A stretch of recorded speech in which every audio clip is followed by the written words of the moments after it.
Hey trainers, welcome back to another episode of Future Sight brought to you by Soundproof.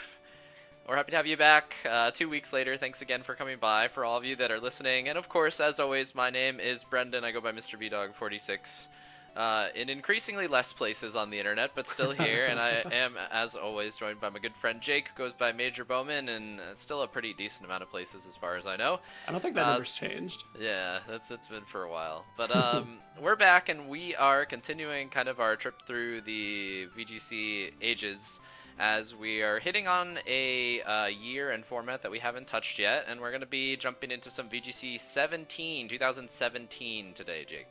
Yeah, we're going to be watching the Round 9, Day 1 NAIC 2017 match. That was a lot of words. Between Emilio Forbes and Alex Gomez. Poke Alex, as you may know him. And these are two players that I think are like household names at this point. Like if you play VGC and you have for a little while, you're gonna know those two names. They've both been like very wildly successful, and so them playing at this stage, it's gonna feel pretty bad for one of them because one of them has to miss day 2 based on the results of this match. Yeah, definitely. So we'll kind of set up some context here. Jake kind of touched on the two players themselves, although you could argue that at this point in time, Emilio wasn't necessarily a household name because he was still a year off making Worlds Finals, although, you know, to the folks I think even before that, he'd won like multiple regionals already. Yeah, for folks that were like relatively familiar with the scene, but, you know, as far as like wide renown goes, I think at this point in their careers, Poke Alex is the more famous of the two players. Yeah, that's fair. And, you know, until maybe this year, I would have told you that Alex is the best Spanish player of all time, although his good friend and building partner Eric Rios is starting to give him a run for his money. But I guess that's something that, you know, we don't necessarily need to talk about today. Later. Yeah, but at this point, he's essentially, you know, the best Spanish player probably of all time. And without a doubt, one of the best players in the world. At this point. So the two players, as far as this goes, like for a stream match, winning in, it doesn't really get any better than this. This is like pretty peak VGC from a player standpoint. Yeah. And touching on the format, which was 2017, we are in Sun and Moon, but we have not gone into Ultra Sun, Ultra Moon yet. So we've got 1Z Crystal that's available, Ultra Beasts are legal, and Tapus are legal. So you can kind of see the teams up on screen. You know, a lot of those Pokemon that I just kind of mentioned are pretty centralizing. And we get to talk a little bit about VGC acronyms today, which are kind of, I'll say notorious. I think that's fair to say, right? Yeah, and we've definitely. got two of the most famous ones up on screen. Yeah, I don't even realize it's in order on Alex's side. He knows. I did an order of their like boxes just as I was looking at it. That's funny. He knew what he was doing. Because Alex's is GACT. GACT was Garchomp, Arcanine, Celesteela, Tapu Koko. It was actually just Tapu. Oh really? I thought it was Feeny specifically variants. Koko. Okay, No. whatever. There were Feeny variants as well. Yeah. Yeah, And, but and I mean, maybe other Tapus, but it was definitely like the Koko and Feeny were the important ones. okay. Yeah, you certainly wouldn't run Bulu with Garchomp, I think. Probably not. Probably not. But yeah, this is kind of a core that was around pretty early on. I don't know if people specifically built it as like a core of these four until a little bit later in the format, but this four just became very popular. And you can finish it out a number of different ways. Alex chose to go with Slowking Snorlax, which I think is really cool because you get a Trick Room mode. Like Garchomp and Koko were two of the fastest Pokemon in the format. So you kind of get either end of the speed spectrum there. So regardless of what the speed conditions are, you probably have something that's going to be attacking relatively quickly.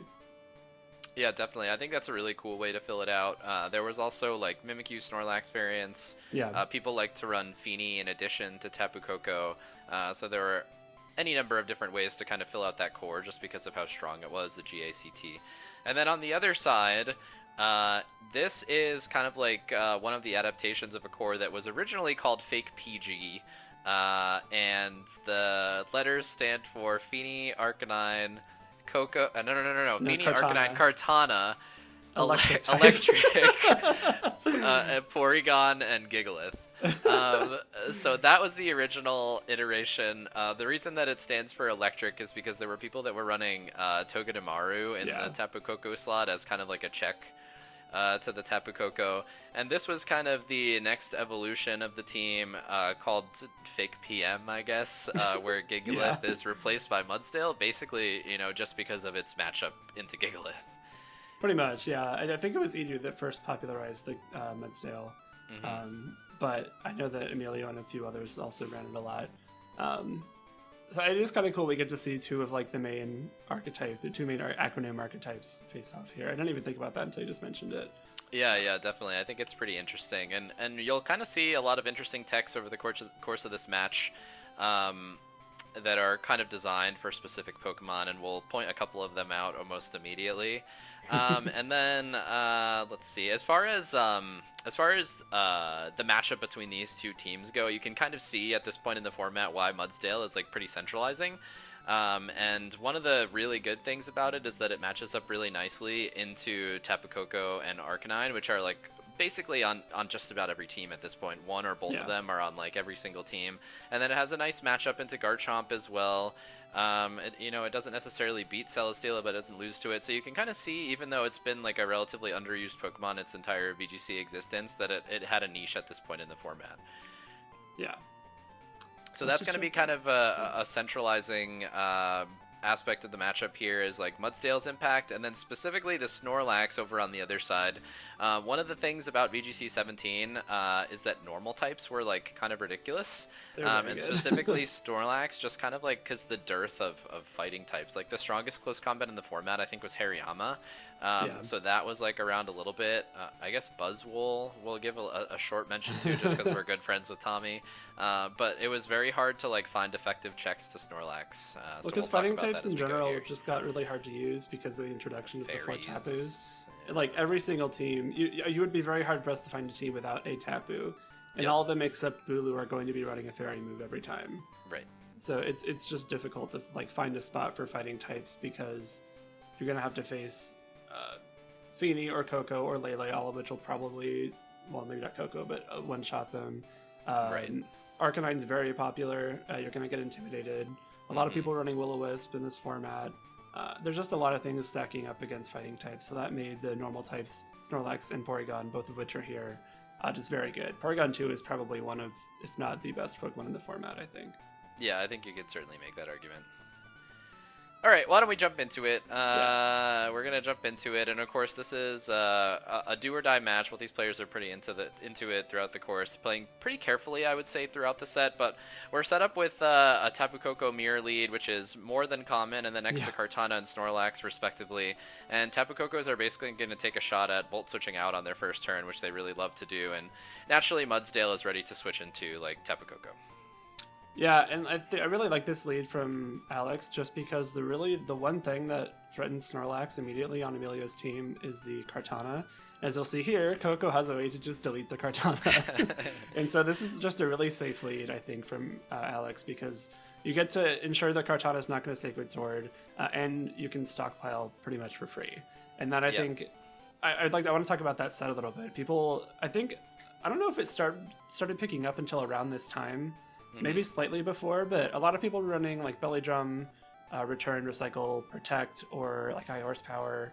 But eventually people caught on to Stockpile as a way to like buff your defenses, make sure Snorlax sticks around for a while, and then you Belly Drum. So you have +3 in both your defenses, max attack, and then you just start firing off returns. It was a very potent set, even if it took a little bit to get going. Yeah, and I think that the idea is that, and you can pretty clearly see that I think Gact supports this like set very well. There are a lot of things that can kind of like switch in for Snorlax. Like Arcanine is switching in and out pretty much every turn.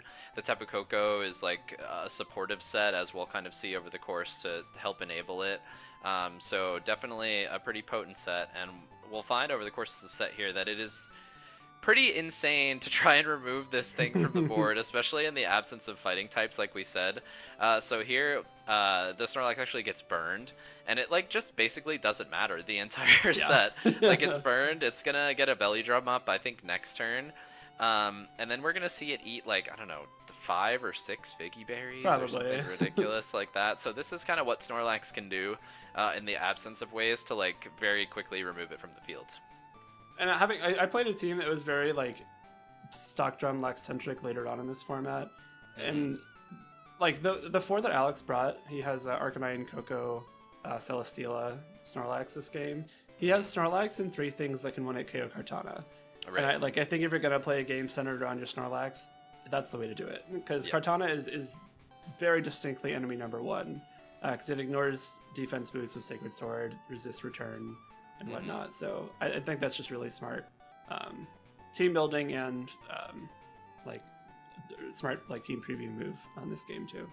Yeah, definitely, and I think you kind of see over the course of the set that his game plan is pretty Snorlax centric overall. So that being the way that the team is designed and the Pokemon that he brings, like it makes a lot of sense. And there's not really a whole lot else that's on Emilio's team that can really deal with it. Like the Mudsdales are running close combat, but once it has 1 stockpile up and Mudsdale's been intimidated 1 time, like what is it doing? Nothing. Pretty much the grand sum of nothing. So we're kind of seeing these players, you know, Alex is playing such that he wants to drive his offense through Snorlax, but he needs 4 or 5 turns to get there. And Emilio is basically like playing that he wants to knock out the other 3 Pokemon and then deal with Snorlax when he gets the opportunity. I think that's like your one way to win in this, specifically with these 4 Pokemon against Emilio's 4. Like if you're Emilio, you can only deal with the Snorlax via Kartana. Right. But you need Kartana to not be on the field against any of the other 3 things at Alex's side. And so I think that's exactly it. You target the other slot pretty aggressively, try and knock out those Pokemon, and then you can come in with Kartana. Yeah, because he's burned it. He's done basically all he can do to the Pokemon at this point, so now he's just going to kind of like throw attacks at the other slot. Tapu Koko is going to be able to deal, because Emilio's is Life Orb, going to be able to deal a pretty good amount of damage into everything else, even the opposing Tapu Koko, assuming that there is electric terrain on the field, which is one of the dumbest things about the Pokemon. We see Mudsdale. Mudsdale's coming back in. It's going to try and kind of reset Intimidates every now and again.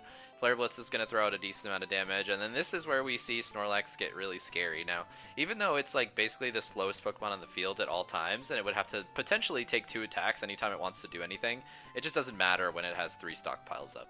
Well, and that's the beauty of Stockpile. Like, a lot of times the super lax-centric teams would have like pretty heavy trickery modes, just to make sure you always have Snorlax attacking first.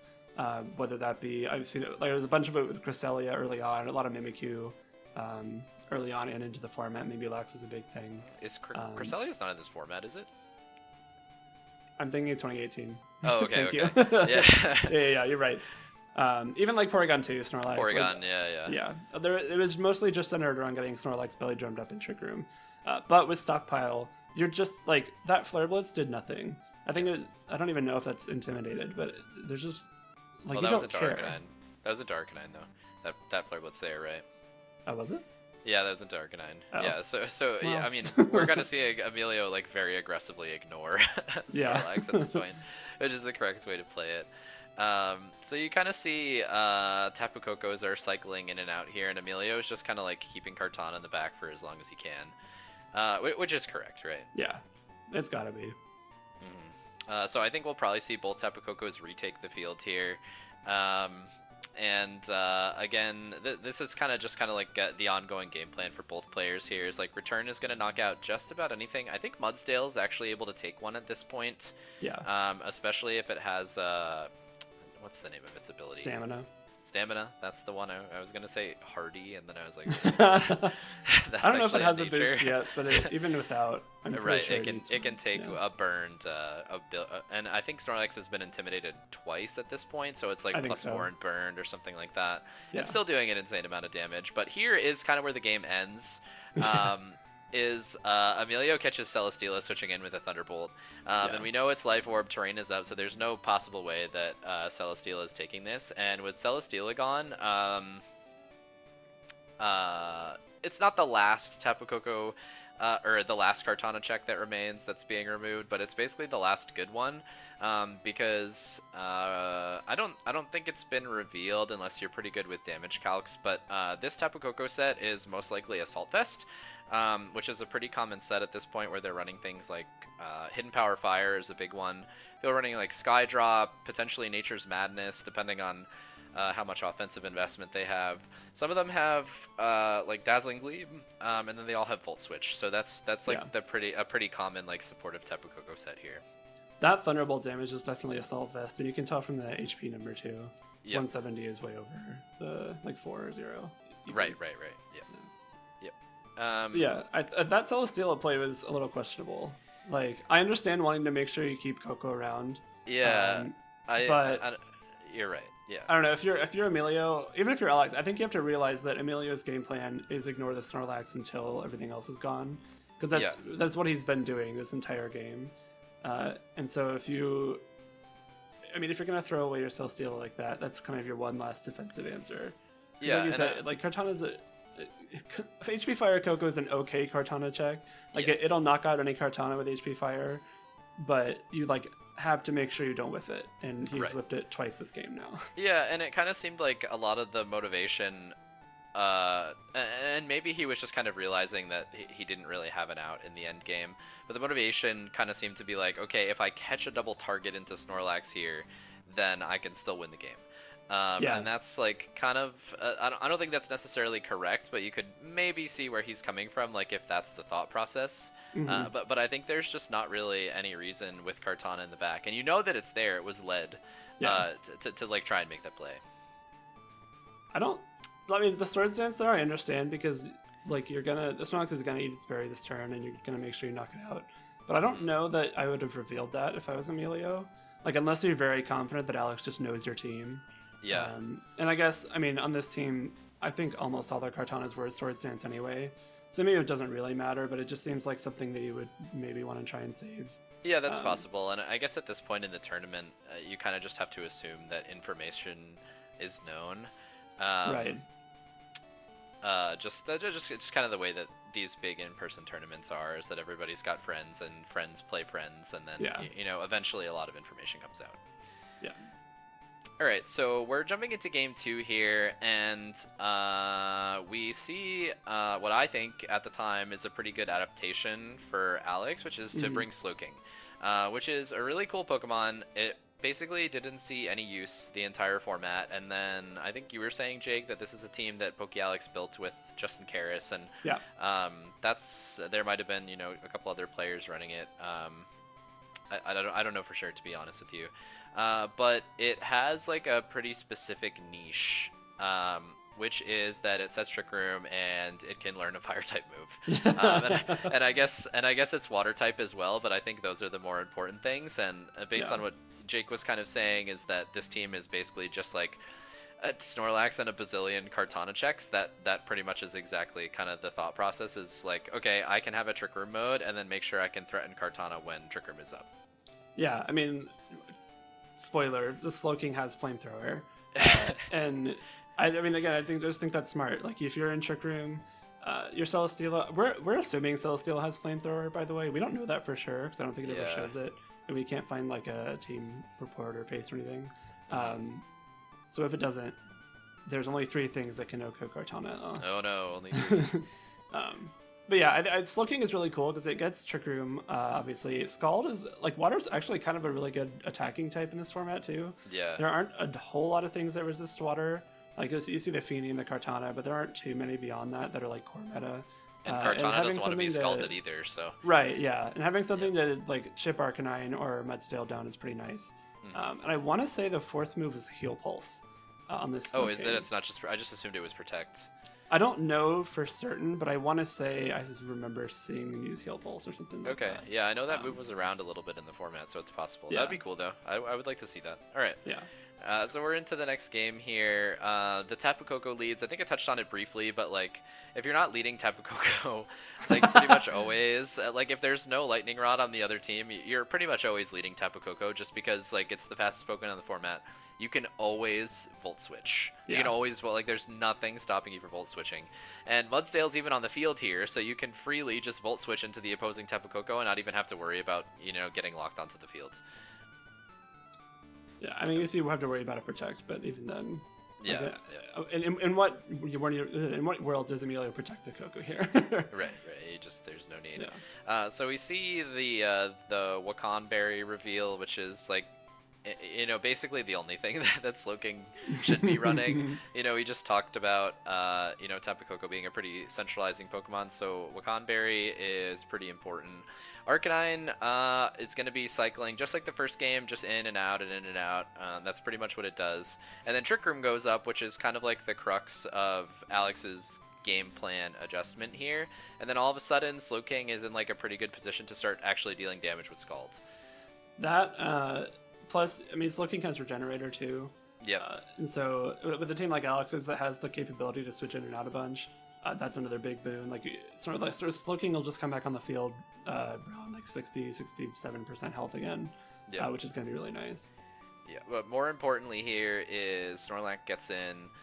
Trick Room is up, so now it gets the opportunity to make sure that it like has at least one stockpile before it has to take any attacks. It'll eat a Figgy Berry, and it's basically well on its way, just like in Game 1. So even if Mudsdale has close combat, it can't knock it out. And an interesting kind of reveal, and I think Jake could talk a little bit more about this than I can, is that Arcanine goes for a Toxic, and that's kind of another sort of like adjustment or like meta trend that's showing up more than it ever has before at this tournament. A lot of people had been running Toxic for a little bit because Snorlax and things like Porygon 2, like Calm Mind Tapu Fini, they were all somewhat problematic and like hard to take down.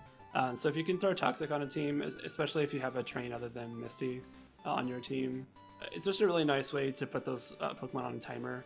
So if you have a Porygon or Snorlax, they can't just continually recycle or recover and stockpile and whatnot. Right. I like that play here just to make sure the Mudsdale doesn't start building up stamina boosts and get it a little bit weaker, so you can probably knock it out with like a maxed out burned return or something like that. Unfortunate miss, but I don't think that's a huge deal in like the long term, because we already know that the Snorlax can just stockpile ad infinitum, and we already like the Slowking can scald it and whatnot, so it's neither here nor there. Yeah, just kind of an important thing to note about the format. Is that there were some teams that were like pretty slow paced. I think they're like the team that I always think about in reference to the move Toxic is do you remember the team that Nails was running at Virginia Regionals? I think he won that event. That was like where Toxic first started to show up, and that was evil. That was evil. It was just like an intentionally slow paced team, and those teams could be pretty potent as long as you could like catch the Z move in the right place, right? Yeah. I mean, I was running double Toxic at this tournament too. Like, yeah, my team is not an example. It's not a blueprint. It was very weird.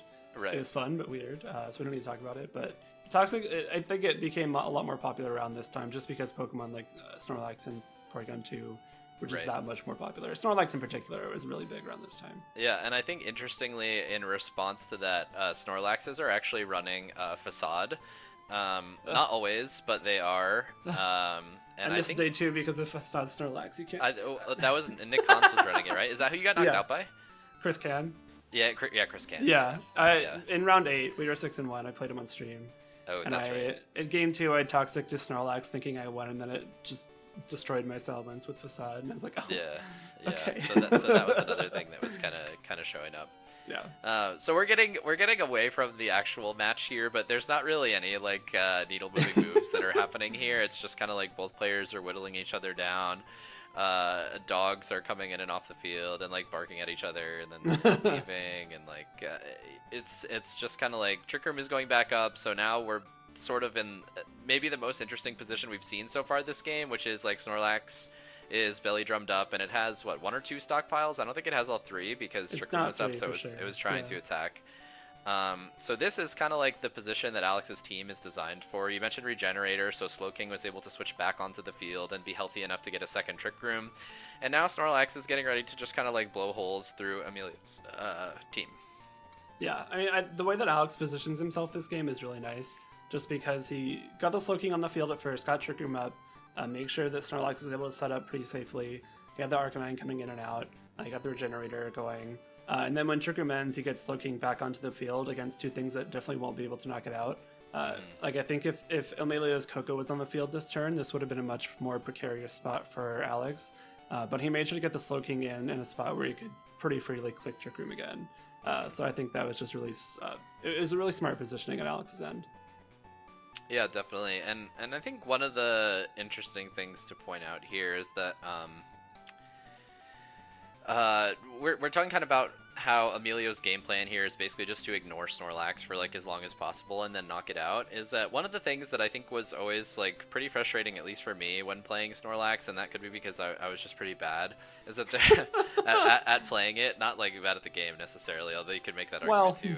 Is that is that Snorlax like a +6 Snorlax feels so much different than a +5 Snorlax, and that's where things start to like it's just kind of what I'll say about it is all of a sudden it goes from this like huge behemoth monster that's it's gonna like get resisted KOs with return to something that has like warning track power against stuff like Mudsdale. So we saw Mudsdale take, I think it's like burned and it's got to be +4 at this point, take a return like pretty comfortably and eat a Figgy Berry. So I do think one thing that Alex switched up this game that might not be as apparent is that he started attacking with Snorlax a lot quicker. Mm-hmm. He belly drummed on turn 2 after one stock. Yeah, there's only one stockpile there. So he stockpiled once, belly drummed on turn 2, and has either been attacking or cycling since. And I think that's another, I think a really good adjustment from him, just because he struggled to get damage out in that first game, and making sure that he's taking advantage of these Trick Room turns. That did nothing. Why did that do nothing? It switched into a Snarl. Yes, it did. Thank you. Yeah, it switched into a Snarl. Yeah. But yeah, he starts getting out damage a lot more quickly, which means that he doesn't have to like wait around long enough, give Emilio chances to knock out the Pokemon next to the Snorlax before Alex can be prepared for that Kartana. Right. And it looks like Slowking is kind of ready to get its third Trick Room up here. Is going to be the eventual game plan. This is kind of where Alex is probably getting into the territory of like giving a consideration to belly drumming again, which I think was always like a pretty funny play where if it's been intimidated enough, especially if teams were running, like there were teams that were running Arcanine and Salamence, right, where the plan was just to basically like switch them in, switch them out, switch them in. Was it teams or me? Were you running both? I didn't know. Yeah, there were teams though. Yeah, there were teams. So there you go. So intimidate cycling is a thing, and it definitely saw people like belly drumming yeah, because again. Salamence Metagross was a thing. I forgot about that. Yep. I was just using Salamence because it was Salamence, not because I was a Metagross. Oh yeah. It was a thing. It was not a thing. It was weird. Yeah, the strategy that we're referring to is Bulldoze Salamence next to Weakness Policy Metagross, which is like pretty potent. So Slowking takes a knockout. That's pretty cool. It kind of flamethrowers. That's pretty cool. It probably doesn't get the opportunity to do that all that much, and then we kind of see Kartana, which is going to be faced with the potential of getting hit by a flamethrower here. And I'm not actually sure. Are we in Trick Room right now? I'm not sure if we are. It's gonna tell us in just a minute. Are we in Trick Room? I don't think so. Actually, does anyone know? Yeah. So this is basically the only turn that Kartana can actually get onto the field, and it's got the opportunity to at least like take a shot at Slowking. But Arcanine is still in the back, so guess what? Here it comes. Yeah, it's not gonna happen. Yeah. I think that the Wackenberry is definitely so Slowking can survive a Gigable Havoc from Coco. Right. I want to say that you can take like a neutral Leaf Blade, but it might be very close. It might not actually be possible. Yeah, I think you need Slowbro to do that if memory serves. But a -1 you'll be fine. That regenerate window will get you back up to near full. So like worst comes to worst, we know the Coco's not Z move. Kartana's at -1 now. So there's a potential for Slowking to maybe set up a Trick Room in front of one of the two, should it come down to that. Yeah, it might not even need it at this point, though. Because Emilio Leaf Blading into Slowking there was kind of like hoping for a misplay, and now he's going to go for a Swords Dance, which makes Kartana relevant Pokemon again. But at this point, you feel like Alex is in a pretty good position. Especially with Coco on the field here. So like we talked about in the first game, this is going to, pin Kartana indefinitely. And Snorlax is just going to kind of be free to continue to click return and then recycle as necessary. Yeah, especially given it's Assault Vest Coco on Alex's end. Like there's no chance that Emilio's Coco can take it out before it has a chance to hidden power the Kartana. So that means your Snorlax can freely just return the Coco slot, recycle if you need to. And this game is wrapped up pretty well. Yep. So I think, even though it was the same 4 Pokemon on both sides, I think this game was pretty clearly in Alex's favor the whole time. No, whereas it wasn't. The first one... Celesteela was... Celesteela... You're right. Yeah, not Slowking. Yeah, so Emilio brought the same 4, but Alex made that one change that was a pretty big difference maker. Yeah, but the end game is pretty sealed here, is that now Kartana... There are 2 Pokemon knocked out, so Kartana actually has to take the Hidden Power Fire. Which was the scenario that Emilio was able to avoid for the entirety of Game 1. Oh, there's 3, but Kartana's alone. Okay, so Yeah, he knows hidden power fire. Like Kartanas are sometimes running assault vest. Is assault vest Kartana taking hidden power fire? No. It's not. Okay. Maybe, I honestly I don't know. I don't From think assault so. vest Coco, like definitely not from Life Orb Coco, but Maybe from like no investment Coco, yeah. maybe. And some of the AV Cocos were no investment. I have to go back and look that Yeah. up because I'm not sure, but I feel like maybe they were at some point in the format. Maybe it's not here. But when the Swords Dance one started to get a little bulkier, or sorry, the Assault Vest one started to run more bulk, because at the beginning they were just kind of like 452, 252, and then they started to, like, some of them were careful and like all this interesting stuff. A lot of the Kartanas that were Assault Vest, I think, were just going max special defense and no HP, just because it was way more like efficient. And I would think stat-wise. I think part of the appeal of HP Fire Coco, even on Assault Vest, was that even AV Kartana doesn't survive it. Okay. Yeah, you could be right. Say. You could be right. But, I honestly can't remember. I should have looked it up because I meant to and I forgot. Anyway, we're back and we're going into game 3 here. Players are 1-1. So this is kind of the deciding game, and then at this point, we've kind of seen the hands for both players, right? Like the way that they're trying to win the game is pretty obvious. For Alex, he's trying to get Snorlax boosted and then basically get the opportunity to quick return as many times as possible. And Emilio is trying to play to a Kartana endgame to prevent that. So here we go. I think this is game 2 leads, right? Yes. So players no, are. Was it Mud? I think it was Mudsdale. You're right. It was Mudsdale. Yeah. It was Mudsdale. Yeah. So Mudsdale's still probably in the back, right? Because we know that Tapu Koko and Arcanine. And Mudsdale being in the back also discourages Volt Switch a little bit. I think I talked a little bit about that in game 2, so that's kind of an interesting place for it to be. But knowing that the Wakan Berry is there, like, this is a trick room for Alex if he wants it. Or he could, potentially just, like, switch around a little bit. But it's just going to be, like, game of Volt Switches to start with, almost definitely. This is, I think, a decent lead for Emilio, too, because I think he's revealed only 3 of the 4 Arcanine moves. We've seen Flare Blade, Snarl, and Will-O-Wisp. And so he could be holding Helping Hand. I thought he's Protect. Was Arcanine Protect? I think it's Protect. I thought we saw Protect. We saw Protect on Mudsdale. Maybe not Arcanine. I don't know. The point being, if the Arcanine was Helping Hand, a Helping Hand Thunderbolt might have been able to knock out the Slowking through Wakan Berry. Yeah, and Terrain Life Orb. Yep. Yeah. So that's a possibility that Emilio had there. This Arcanine's missed so many Snarls. At least it hit the target that it needed to. Yeah. Like that's kind of come down to, so that nobody has to take a full damage. Right. Make it sound like this big strong attack coming from Slowking, throwing out full scalds, damage like Snarl, big scary scalds here. But yeah, this is. I mean, unironically though, like that is important. Well, yeah, it's super with Arcanine effective. Mudsdale, yeah. I don't know that it's one hit KOing either of these Pokemon though, because I think it's running definitely only not. Yeah. It's running probably only defensive investment. Yeah. So like Scald is going to be really annoying, and obviously you run the chance for burns, and it maybe if it hadn't been Snarled, Arcanine is like now in range of being knocked out from a Snarl, but it's just like, yeah, see, not all that much damage.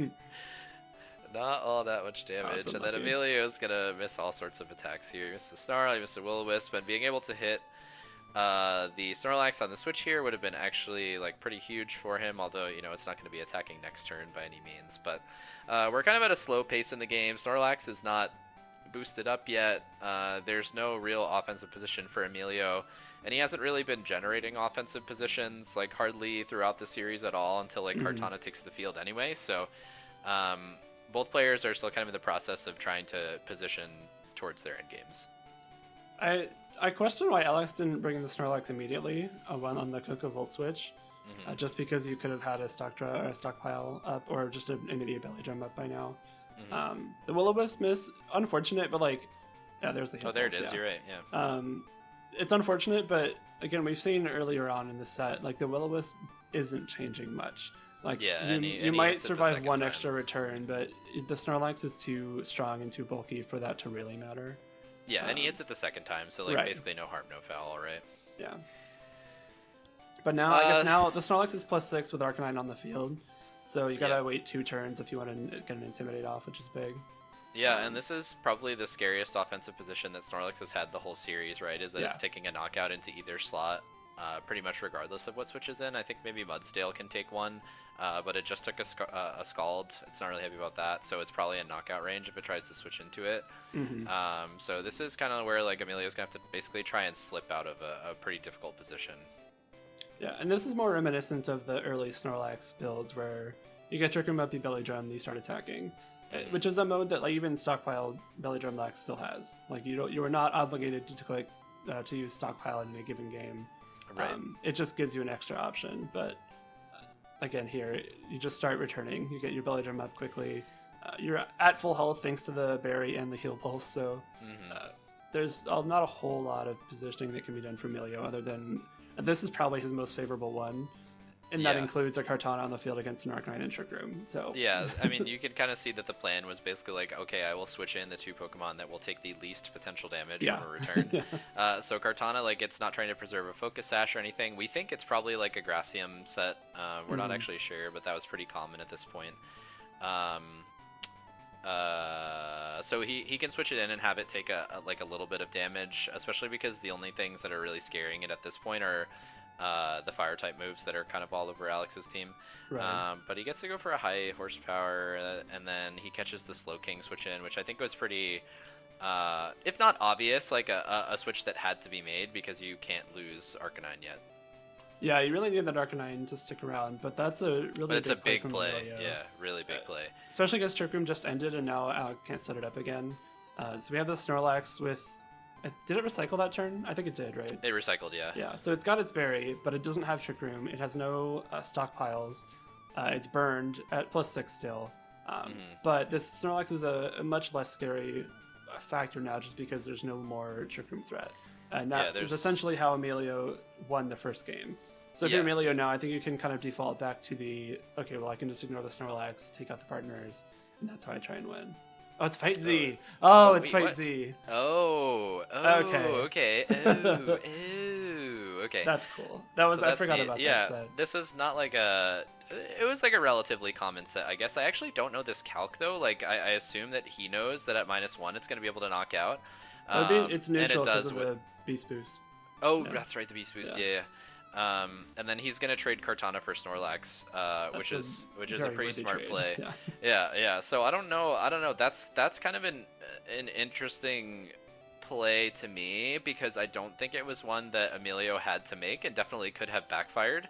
But you're kind of going on the idea that Snorlax can't switch out. Like it can't. Like it has to keep its Beast Boost or its Belly Drum in order to like continue to be a relevant Pokemon in this game. But he still has Arcanine in the back, right? Emilio does, and it seemed to me like an Arcanine switch into the Kartana slot was like pretty obvious. That was kind of an obvious play. It was definitely like the safest play on that turn. But I think if you're Emilio, this is obviously better, but like right. I think Emilio is probably noticing that Alex is very aggressively trying to position this game as opposed to like attack more often with what's on the field. So I think that's just a call out Emilio can make. What HP? Especially because like that turn you win, like the game's over immediately on that turn. I think. Well, yeah, but you win if you get it right is the thing. Right. And there were definitely plays that Alex had there. Like I guess. But I don't think he loses if he gets that wrong immediately too. Like maybe it's tougher, but the Arcanine goes down because it's getting high horsepowered after Floorboot's recoil. Yeah. I think there are ways to come back from that if you get that wrong. Yeah, I guess the end game then looks like Snorlax comes back in, but it doesn't have a Belly Drum and doesn't really have a way to get one against like offensive Coco and Mudsdale.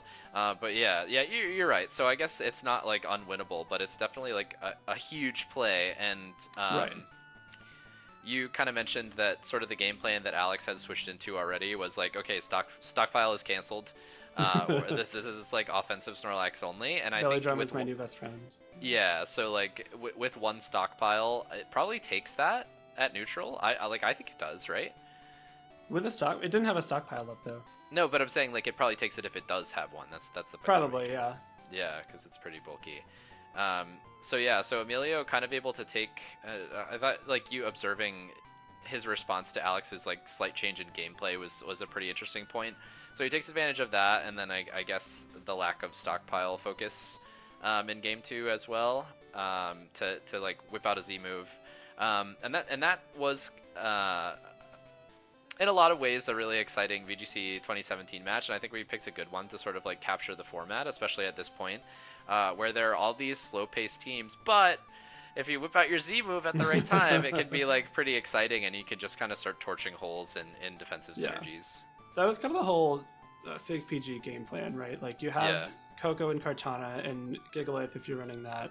I think Gigalith was either like Curse Berry or a lot of times it was Rakium. But you have these Pokemon that can do a whole bunch of burst damage all at once with Life Orb, Electric Drain, Thunderbolt, or Swords Dance, Leaf Blade, or Fight Z. But you also have Porygon, Arcanine, Kartana, not Kartana, Tapu Fini, which can play that slow game very, very well. And Definitely. So it was probably the most flexible team in the format. I'd argue it's one of the most flexible teams in the history of VGC too, just because it has so many different modes it can play within the given format, obviously. Yeah, and I think you point out like the different modes that it can play, and that's just kind of like if you squint your eyes and you see only the Pokemon, but then you kind of open up the potential for like different moves. Like Arcanine's running 10 different sets, Kartana can run 10 different sets, Tapu Koko at this point is running a whole bunch of different sets. So that switches it up, and then look out, you throw Togedemaru into the equation and you've got a whole different team out there. But yeah, it's a really flexible team. You can kind of see why it's so popular, and it's like a quintessential good stuffs team for sure.